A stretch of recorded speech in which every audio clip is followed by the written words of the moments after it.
Hello, welcome back to VeggiePlot. We're in the polytunnel today. Got quite a lot to do in here. I want to pick all the chilies. That's all the orange pepperoncini, all the tiny pecorino yellows and reds, and these lovely, lovely spaghetti chilies, the agi chilies. All the chilies and peppers have got to be picked today. All the aubergines as well. I've got to pick them today. I've got an absolutely enormous one down here. I'll show you later. And then I also want to pick the watermelons because temperatures in here are dropping down to about 6 now. They're not doing any more and they all need harvesting. But at the end of the video, I'm going to be doing a taste testing of the watermelons and the melons. Actually, right there, I'll just show you.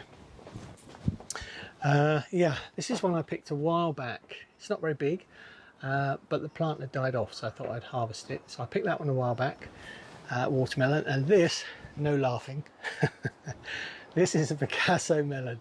It should be probably about 5 or 6 times bigger than this, you know, like a normal sized melon. But we're in the UK, maybe I could have sown them a bit earlier and got them out earlier, but this is about the biggest I've got. So we're going to try that anyway, and we'll see what it's like. Also, these aubergines, this one is enormous. Let me harvest it, just show you. Look at the size of this. The skin is still glossy, so I'm hoping it's still okay. But yeah, look at the size of that. It's as big as my head. Absolutely enormous. So anyway, I've got quite a few others to harvest and get all them cleared out. And then I also want to, let me just put this down,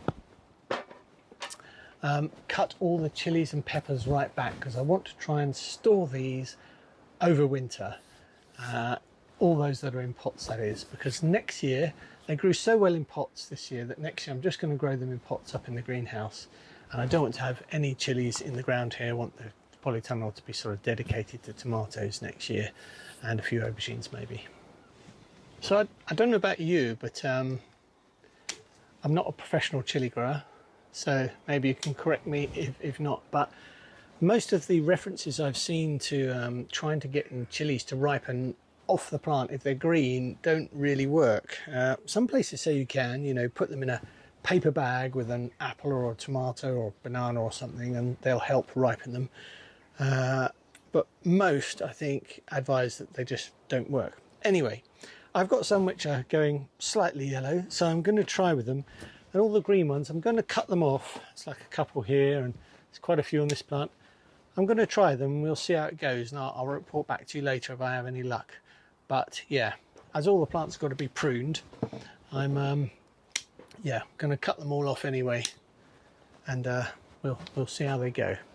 But yeah, what do you know? Let me know in the comments if you've tried ripening green chilies and if you've had any success. Right, that's all the orange pepperoncinis done. They're quite a little harvest, but we've had about 4 other harvests so far this year, so I'm quite pleased with how they've performed. Plenty of green ones, so I'll let you know how they do with ripening. But now I want to cut these plants back. I'm going to cut them quite hard. As you can see here, there are some new sort of shoots coming along the stem of the plant. So rather than cut back up the top here, I'm actually going to cut these quite hard just because of the space that I've got a bit above there. And I'll take that away in a minute.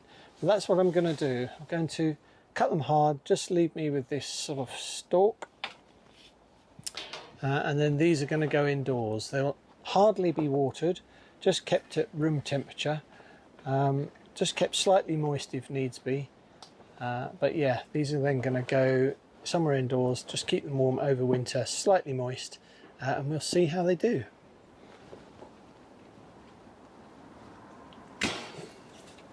It seems desperate, doesn't it, or drastic I should say. But they're not going to last out here anyway. We'll just see how they go. If they don't survive, we'll just sow some more next year.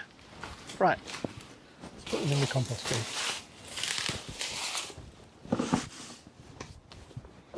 Right, I'm just getting on with the picking the pecorino reds.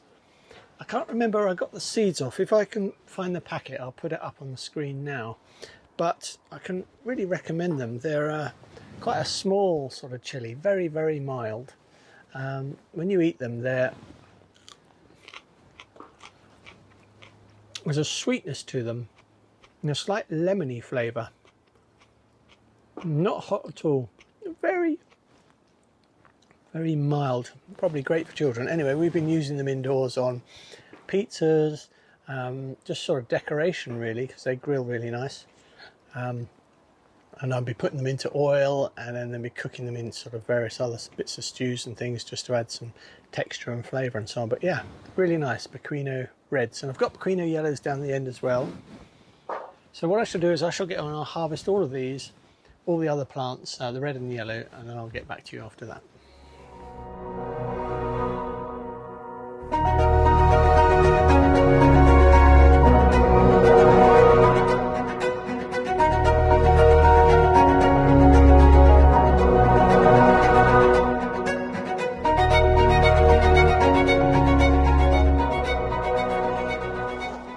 Right, that's all the red Pequenos done. Yeah, not a bad amount, I think, from 2 little plants. I probably only kept about 2 plants. They're quite good fun, but I don't know, you know, the space, how much you get for all that, you know, for these. Did that make sense? Anyway, I'm going to get on with the yellow ones now. I don't know about you, but if you don't always have labels for pots with things in, quite often what I do is, till I've got a label, I leave one of the little chilies in the pot. That just helps me remember what that plant is. I did that last year anyway. Right, let's go and get the yellows, shall we? I absolutely love these plants, and they just look so jolly, don't they? They're just like lots of little decorations hanging down on the bottom of a tree, but yeah, they're splendid, aren't they? I think that's part of the reason I've enjoyed growing them this year, even though the harvest isn't huge, as in sort of big chilies and so on. But yeah, they're just really fun to grow. Right, I'm going to get on with picking all of these, and then I'll get back to you after that.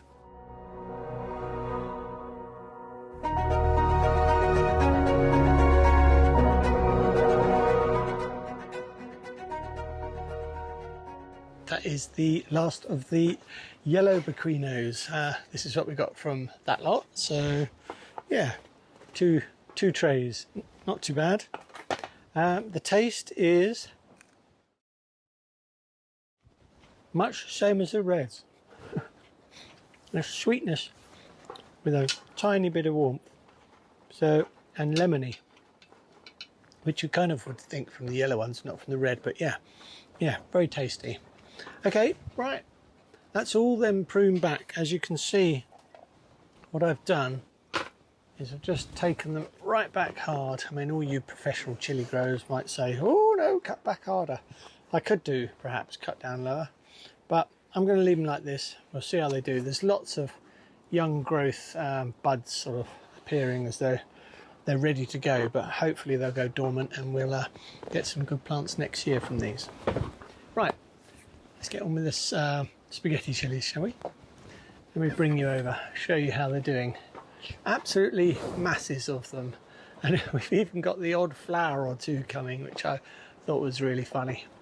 Anyway, I shall be harvesting these, take them all off like this. And yeah, and we'll do a taste test of that as well in a minute, shall we? Running out of baskets, so they're going to have to go in this one. Anyway, yeah, these are spaghetti chilies, my favourites to grow. Very thin, quite mild, warmer than the Pequenos, but yeah, let's just try a bit. We have sort of seeds quite a long way up within the actual chili, but not right down the end. Sorry for the crunching.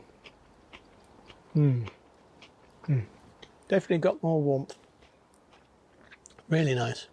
I got these original seeds from a company called Sea Spring Seeds, I think, down in Devon or Cornwall near us. Yeah, from the Eden Project, they were selling them there. And I've grown them ever since, you know, just from my own saved seeds every year. And I really enjoy growing them. But this year, I don't know if you watched the previous video, I didn't trim them out. What I normally do is I trim them to make them branch out, so in theory get more chilies. But this year I didn't do that. I just let them grow up. And to be honest, this is the best crop I've ever had. The best. So I think next year what I'll do is I'll cut these down, and I'll just let them do their own thing again. There seems no point in trying to fight what the plant wants to do. Right, I'll get on harvest all these. You can see they're great fun, aren't they? Great fun. I'll get on harvest all of these. I'll get back to you when I'm done.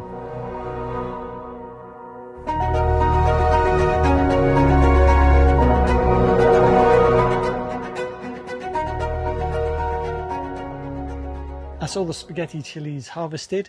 Just got this plant pruned down. I don't know if you can see on it, I don't know if this picked up, but I thought it was looking a bit sickly, this one, but it looks like it's got green fly in it. So sooner I get that pruned and get them binned, the better, really. But yeah, look at all of these. Look at that fantastic number of chilies. Really, really like these. I've been munching on them, as you can see. So really pleased with them.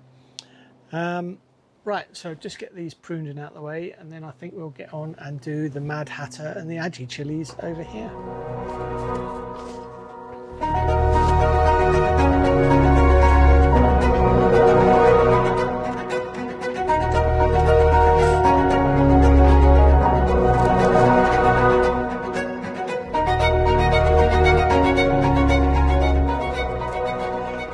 I don't know where to start, really. There are just so many, but these have become a perennial favourite of ours as well. These are the Mad Hatter chilies, peppers. They're fairly small, but really interesting to look at, really interesting shapes. And yeah, they ripen really nice. And basically what we do is we just cut the end off, the top where the stem hits the fruit, take the seeds out, and then you can stuff them with all sorts of things, cream cheese flavoured cream cheeses and stuff. So yeah, really, really like these. As I say, yeah, Mad Hatter. Can't remember where I got the seeds from again, but I'll try and look back through the archives and then put it up on the screen now if I can find it. But they're very easy to grow, and they're just loads and loads of them. Anyway, I shall get back to you when I've harvested all of these.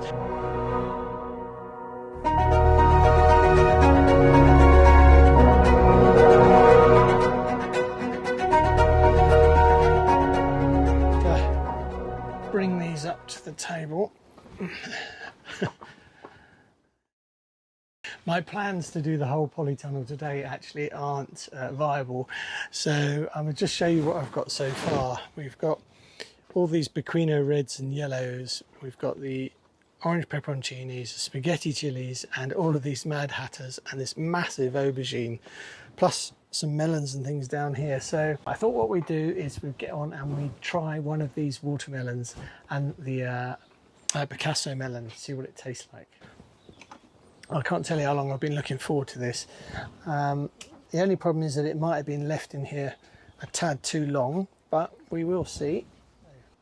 Just tidied things up, but I'm not actually going to cut this one open. Let me just tilt you back up a bit. The reason is I've done this before in the past and I've left them too long. I did it about 2 or 3 years ago. I left them too long in the greenhouse, and when I cut them open they were all mushy. Anyway, I just shook this one and I don't know if you can hear it, but it's gone to pulp, it's gone to mush. I'm not going to open this because it'll be a disaster. I'm going to cut another one and see if any of the others are any better. Let's give this one a shake too, shall we, just in case. It doesn't sound sloppy, but I can't guarantee it. So we'll open it and see. Sometimes when you do this, it's really disappointing. I've just left it too long, but we'll open it up and we'll have a look. Just pointing you back down here.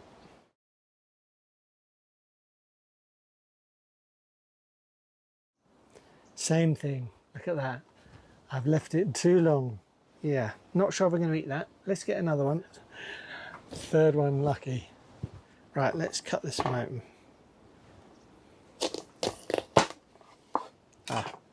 That's a bit better. But let's cut a bit, shall we, and see what it's like. Let's try a bit, shall we? I have left these too long, which is a real shame, so it might be horrible actually.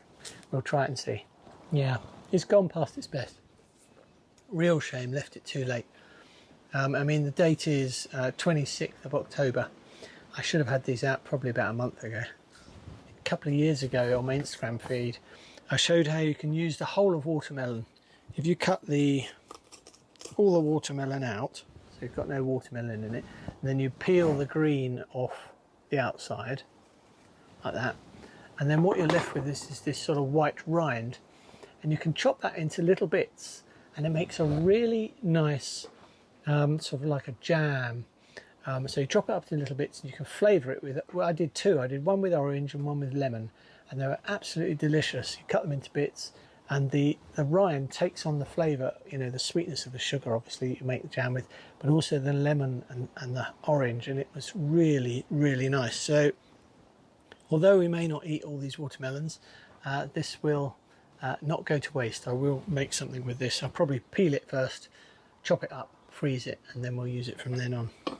Let's get on with the last one. Let's try this Picasso melon. As I say, it'll probably be foul and unripe, but we'll have a try. So cut it through the middle. All right, lots of little seeds and white, as I'd expect. It's nice. So if we take a slice, and fingers crossed, I have absolutely no idea. I mean, when you get these in the shops, they're much, much bigger, and the flesh is white, has this beautiful patterning on the outside, but they're so sweet and refreshing. But we'll see. No.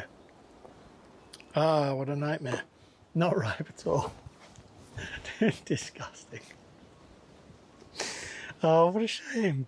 I don't believe it. What a blast of a year for melons. It just shows you, doesn't it? Got to pick things at the right time, grow things that suit your climate, and yeah, just stay on the ball. I would say normally if you've got something from this that was useful, click the like, subscribe and so on, but perhaps you don't want to this time. Anyway, it's been interesting. I'll see you in the next video. I'm going to harvest all these at some point, but I've got loads more beans up the allotment to pick. Got the potatoes to harvest, got the garlic and onions to plant as well, so still a few things to go. So till then, me and my disastrous melon season, I'll see you soon. Bye for now.